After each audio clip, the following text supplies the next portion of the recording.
Good morning, everybody. In the last two videos, we are just discussing about the exponents and the different question regarding the exponent. And also we have discussed about the laws of exponent. And I told you to just solve the exercise question based upon the laws of exponent. Okay. Now today I'm just going to solve some more question based on the laws of exponent.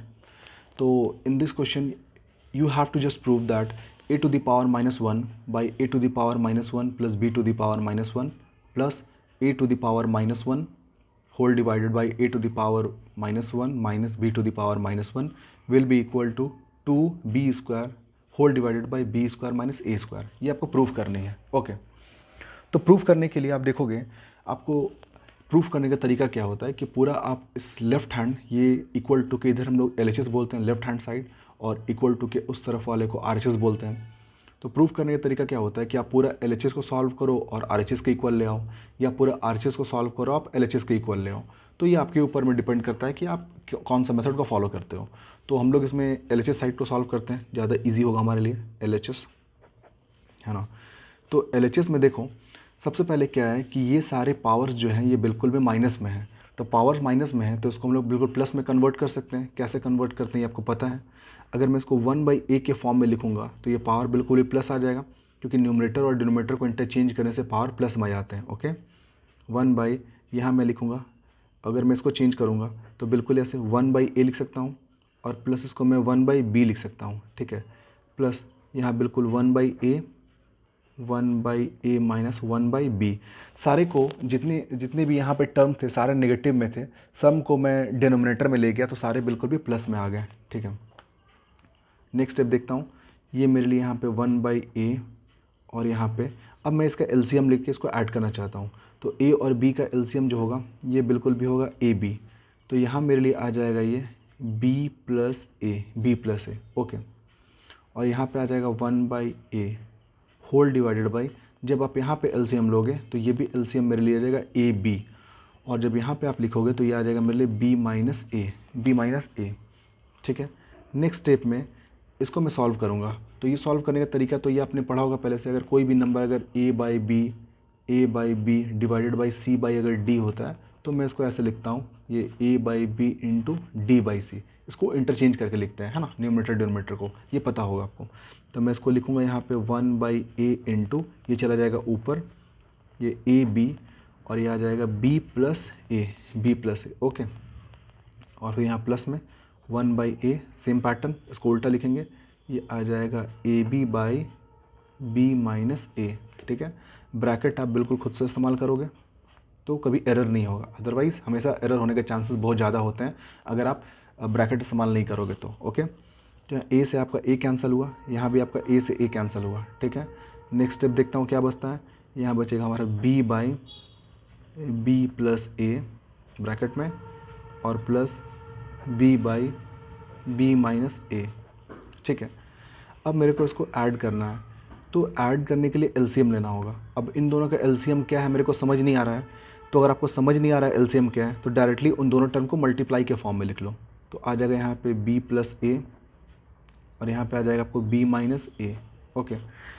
अब यहाँ पे ये b है, जब b plus ए available है तो b minus ए से ऊपर मल्टीप्लाई करेंगे तो b माइनस ए से मल्टीप्लाई होगा, प्लस b.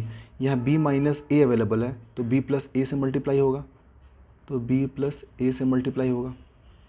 नेक्स्ट हम देखो, b से b मल्टीप्लाई करोगे तो b square minus a b, और प्लस ये b स्क्वायर, और प्लस ये ए बी. और नीचे में आप यहाँ पे एक फार्मूला इस्तेमाल कर सकते हो. ये फार्मूला आपको अच्छे से पता होगा कि अगर a प्लस बी इंटू अगर a माइनस बी होता है तो उसकी जगह पे हम लोग a square minus b square इस्तेमाल कर सकते हैं. तो यहाँ पे देखो, दो टर्म को ऐड कर रहे हैं और दो टर्म को सब्ट्रैक्ट कर रहे हैं, तो इसका मतलब डायरेक्टली यहाँ पे आप ये B square minus a square लिख सकते हो. ओके. अब न्यूमरेटर पार्ट में देखो, ये माइनस ए बी और माइनस ए बी जो है वो बिल्कुल भी कैंसिल आ जाएगा, तो कैंसिल हो जाएगा. तो यहाँ पे आपको मिलेगा ये बी स्क्वायर को ऐड करेंगे तो आ जाएगा 2b square by b square minus a square. यही आपको प्रूव करना था. देखो ये प्रूव हो गया बिल्कुल भी. तो ये क्वेश्चन काफ़ी इजी है, आराम से अगर आप सॉल्व करोगे तो कोई भी क्वेश्चन आप बहुत आराम से बना सकते हो. ठीक है. अब मैं एक और क्वेश्चन आपके साथ डिस्कस करने वाला हूँ. ठीक है. देखो क्वेश्चन, इसमें क्या दिया हुआ है कि if if 9 to the power x plus 2, 9 to the power x plus 2 is equal to 720 plus 9x, ये आपको ऑलरेडी गिवन है और आपको फाइंड क्या करना है, फाइंड 4x का पावर 1/x। ये पहला पार्ट जो है आपको गिवन है और सेकंड आपको फाइंड करना है ना। तो सेकंड जो आपको फाइंड करना है, आप देखोगे कि यहाँ पे आपको 4x whole to the power 1/x है। तो जब तक आप यहाँ से x का वैल्यू फाइंड नहीं करते हो तो आप यहाँ पे रखोगे नहीं, और जब यहाँ पे आप x का वैल्यू रखोगे नहीं तो ये सॉल्व होगा नहीं। तो सबसे पहले प्रायोरिटी क्या है इस क्वेश्चन को बनाने के लिए, आपको यहाँ पे x का वैल्यू निकालना होगा। ठीक है, कैसे निकालेंगे वो देखो। सबसे पहले 9 का पावर x प्लस 2 है, तो डेफिनेटली मैं इसका अगर मैं सॉल्यूशन लिखता हूँ तो मैं इसको लिख सकता हूँ 9 का पावर x इंटू 9 का पावर 2। क्यों? क्योंकि अगर बेसिस सेम होते तभी तो पावर ऐड होते हैं ना। तो बेसिस अगर सेम होंगे तभी तो x प्लस 2 आया होगा ये पावर। ओके, और यहाँ पे 720 और यहाँ पे प्लस 9x। ठीक है, अब ये 9x को मैं उधर लेके जाता हूँ तो यहाँ पे आ जाएगा ये 9x इंटू 9 का power 2 minus 9x is equal to 720।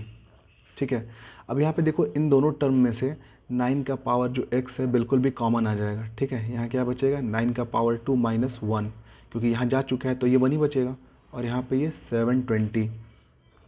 9 का पावर x, 9 का पावर अगर मैं 2 करता हूँ तो 9 9 जा 81 माइनस 1 इज इक्वल टू 720।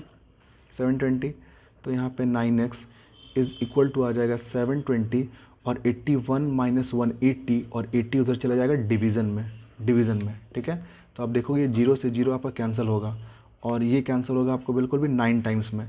तो यहाँ पे 9 to the power x equal to 9, यहाँ कुछ नहीं पावर तो 1। अब आप देख सकते हो कि बेसिस यहाँ पे बिल्कुल सेम है।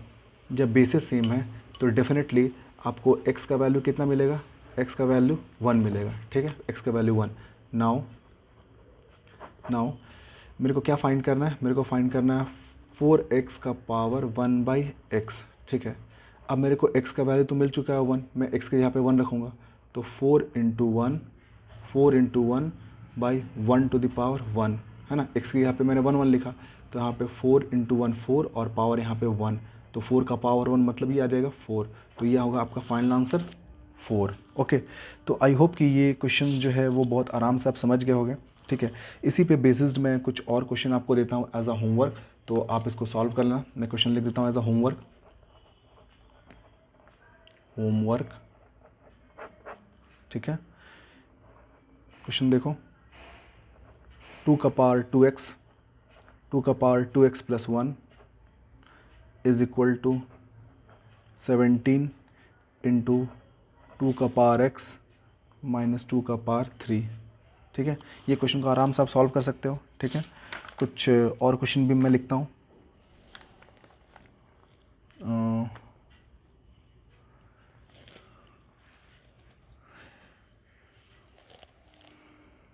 एक सिंप्लीफाई आपको देता हूँ। सेकंड क्वेश्चन है आपको सिंप्लीफाई है, ये सिंप्लीफाई है आपको 5 into 25 to the power n plus 1 minus 25 to the power 25 into 5 to the power 2n। Okay, और यहाँ पे whole divided by 5 into 5 to the power 2n plus 3 minus 25 to the power n plus 1। आप इसको बिल्कुल simplify करना, rules मैंने आपको बताएं, आराम से इसको ब्रेक कर सकते हो और सॉल्व करना। ठीक है, तो from today onwards we have just completed this chapter. आज हम लोगों ने कंप्लीट कर लिया। ठीक है, नेक्स्ट डे हम लोग जो है डिस्कस करेंगे new chapter. Thank you very much.